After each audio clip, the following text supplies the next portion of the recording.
So, and this comes to more of I'll say a personal look now. What can we learn from the insights of these experts, and how do we apply these to us?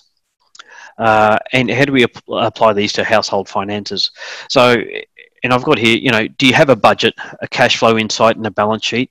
And what do you do with the surplus income? And one of the things that I say to clients is, what type of, if you're a business yourselves as a family household, what type of business are you? Are you a Microsoft or an Apple, or are you running as a non-for-profit? So money coming in, but money then just going straight back out. And that's important to know, because the more you have with surplus income, the more it is that you can certainly do. And I think some of the topics you've talked to on that one too is also having the strong balance sheet. So that includes not only cash flow management, but what you do with it once it's in the household. Building your assets, decreasing your debt. So that's all very strategic, isn't it?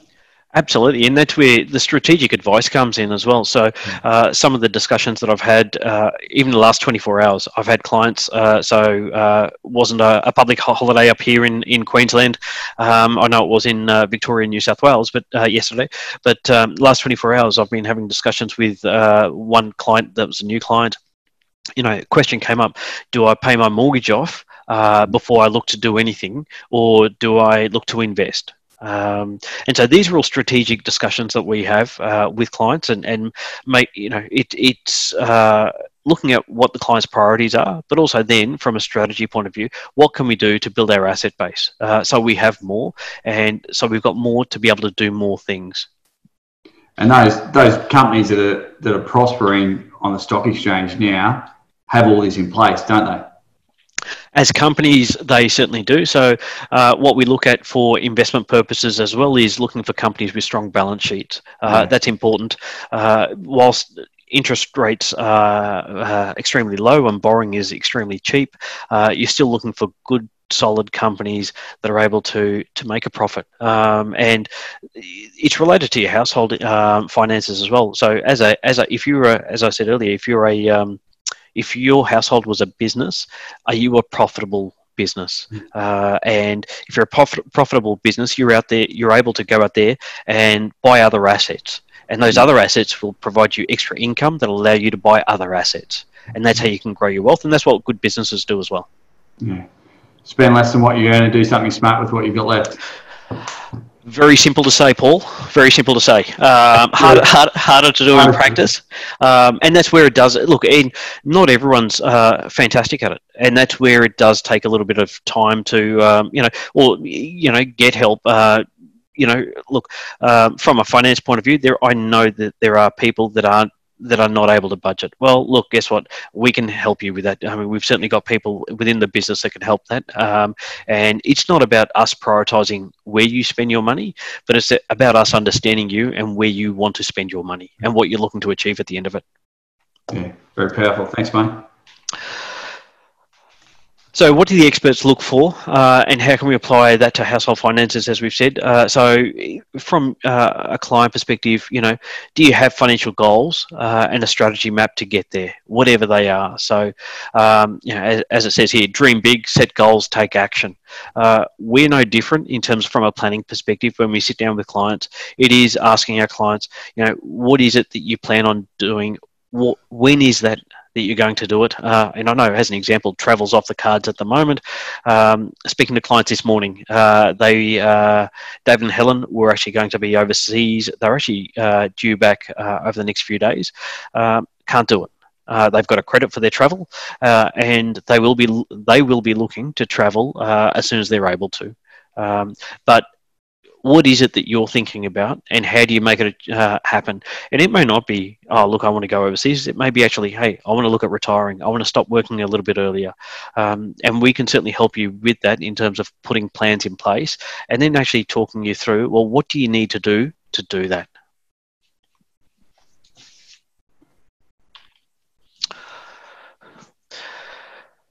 And what are the potential roadblocks to achieving those goals? And are you prepared for the next downturn? So there's always, if there's one thing that I will say, and one thing that I've come across over the last 20 plus years that I've been doing this, is that there will always be downturns. And if you look back in history, and there's plenty of books and been written, and scholars writing articles about downturns, there will always be a downturn, no doubt about it. It is, how do you prepare for it? And will that impact you? And what strategy do you have in place? So as an example, and I know there's a few people online that I've seen that are clients of mine, and for them, there's quite a few of them where our strategy has been, hey, guess what? We're just going to sit tight and enjoy the ride, because that is what's appropriate for them. There's been other clients, and I can tell you that over the last 3 months, I have had over 35 clients write in. I know the number because I've got them all listed, and we tick them off every time we go through their names and so on. 35 clients that have written in and said, hey, guess what? I have got some money I'd like to do something with. And they found it from somewhere, because these are people that I've had discussions with in the last 3 months, 6 months, or 9 months. And they've actually come back and said, hey, guess what, Tony, I've got $20,000. I've got 50, I've got 100, whatever the amount is. And where they have actually been able to take advantage of the current downturn, and that's certainly helped them as of today to when we've been able to buy in and lower their cost base as well. And it is about achieving those goals, but once again, it's about asking the question, why are we investing and what are we looking to achieve out of it? Very common question in these pre-submitted questions too, Tony. I wanted to explore options. What can I do with the cash I have available? There's a couple of funny ones here. The things they've sold, they've got cash. So it's certainly very pertinent for everyone on the webinar today, or a lot of people on the webinar today want to know what to do. And you mentioned it earlier before. I just read further down the list. Should I pay off my mortgage or reinvest? Yeah. Some of those cash. So there's lots of people thinking about it. It's common because at this point in time, people have more cash flow, and I'll say people have more cash flow for two reasons. People have more cash flow. If I'm looking at retirees to begin with, and I'll pick a group, I'll pick retirees, and I won't pick self-funded. I'll pick, let's say, retirees that are receiving some age pension from Centrelink. Maybe they've got a super that's paying them a pension at this point in time as well. So their super pension's still in place. Their age pension from Centrelink would have increased because their assets have lowered. If their assets tested, so they're getting more there. They're getting the additional $750 that the government's thrown at them as well, with more to come. And on top of that, they've got nowhere to spend it. You're at home. You're not organising your next trip. Much like David and Helen, the discussion today was, well, okay, upon the next, are you saving money for the following trip? Yeah, we are. We've got more money than we probably like to keep it in cash at the moment. So that's retirees. And then when I'm looking at clients with mortgages or just cash in general, you can't spend it anywhere. At this point in time, I mean, shops have started opening up, and we've certainly seen, from an economic point of view, a change in consumer habits. So where people before were spending money on holidays and things like that, well, they're now spending things on furniture. Why? Because they're at home. Oh, look, this sofa needs to be replaced. So look, okay, we'll go down to wherever it is and look for a new sofa. Yeah. So if there's extra cash, though, should we be thinking about what else to do besides new sofas? Is there better options? Depends on what's more important to you. Hey, it depends on how much time you say. I was going to say, I know your wife's on the sofa with a knee. But look, it depends on. So it depends on your priorities. I mean, so absolutely, and the answer is yes. Certainly, if you're looking to grow your assets, then there's better places to have it than in cash. There is no doubt about that, and especially as central banks around the world continue to print more cash, there's certainly an idea that, hey, look, you're not going to get high interest rates here for a long time, so you may as well make your money work harder for you.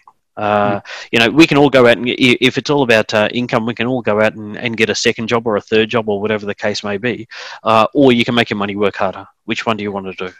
Good point. Can I just change tack there for a second, Tony? David, question without notice. If your business clients are having those same discussions that Tony's just saying, where they've got increased cash flow, what are you recommending business owners to be doing? As Tony said, if we're running a household like a business, your most successful business owners, they've got increased cash flow. What are you telling them to do? Oh, as Tony, thanks, Paul. As Tony was speaking, I was thinking, everything he says just applies to your own business. You need a plan. You need a budget. You need to work out where you're going. Otherwise, any path will get you lost. So that's quite right. Some businesses have more cash, others don't. So it's a matter of, again, sticking to your plan, sticking to your goals, and sticking to your budget. A lot of people, I think, should be putting it aside for the time being, because, as Tony also said, and I agree wholeheartedly, is that the stock market is not the business market. The stock market is not business, and so I would just, I'm advising our clients to be a bit cautious. With those that are doing really well, that's great. And also, don't spend money for the sake of spending money. Don't spend money just to get a tax deduction. It's got to be spent in relation to your plan. It's got to be spent to achieve a goal.